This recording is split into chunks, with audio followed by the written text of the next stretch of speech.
What about the anti-vaxxers saying that vaccines cause autism? They don't, but they don't help autism.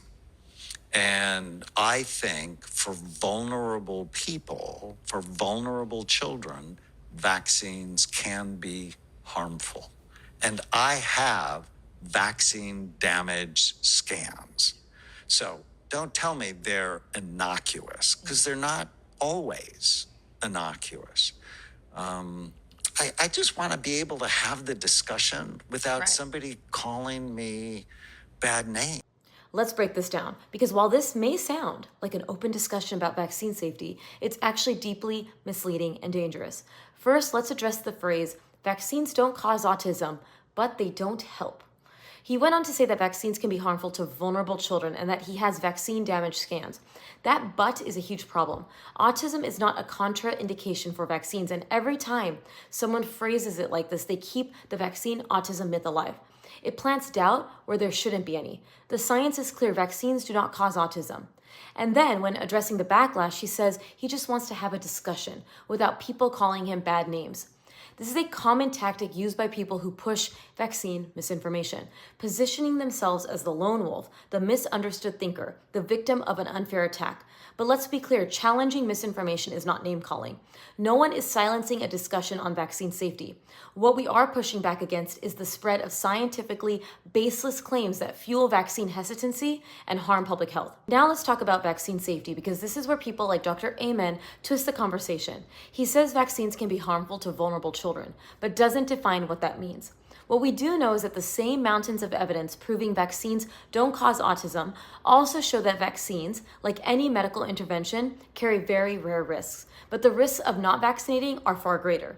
Vaccine injury is real, but it is also exceedingly rare. Serious reactions like anaphylaxis happen in about 1 in a million doses. But let's be clear about documented vaccine injuries, so we're transparent about risk without misrepresenting the overall safety of vaccines. Anaphylaxis, a severe allergic reaction that occurs in approximately 1 to 2 per million doses, but is treatable with epinephrine. If a person does have anaphylaxis to a vaccine, they are not recommended to get that vaccine again. Febrile seizures. Some vaccines, like the MMR or the DTaP, in rare cases can lead to a febrile seizure. These do not cause epilepsy or brain damage, and children typically outgrow them.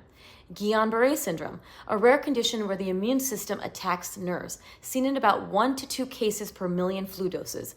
However, flu itself is a much stronger trigger for GBS than the vaccine. ITP, a temporary decrease in platelets seen in about 1 in 25,000 doses of the MMR vaccine. Most cases resolve on their own. What's missing from this list? Brain damage, widespread vaccine injury scans, autism.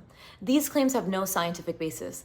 And then there's the claim about those vaccine damage scans. There is no recognized medical imaging that can diagnose vaccine injury like this. This is a huge red flag for pseudoscience. If such a scan existed, it would be widely used, validated, and published in peer-reviewed research, and myself as a pediatrician and mother, and my pediatric colleagues would be sounding the alarm.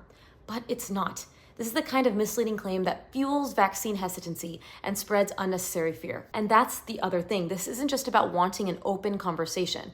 People promoting vaccine skepticism under the guise of just asking questions often benefit financially from fear-based marketing. The wellness industry thrives on sowing distrust in evidence-based medicine while offering alternative, often expensive solutions. Talking about vaccine safety is important, but fear-based, vague concerns without scientific backing are not a real discussion. It's just misinformation. So let's be clear. Vaccines have risks, but the benefits outweigh the risks when it comes to safety for consideration. A responsible conversation about vaccine safety acknowledges both the rare risks and the enormous benefits without fear-mongering or false claims. We don't need more open discussions that fuel vaccine hesitancy. We need science-based conversations that encourage the safety of our communities.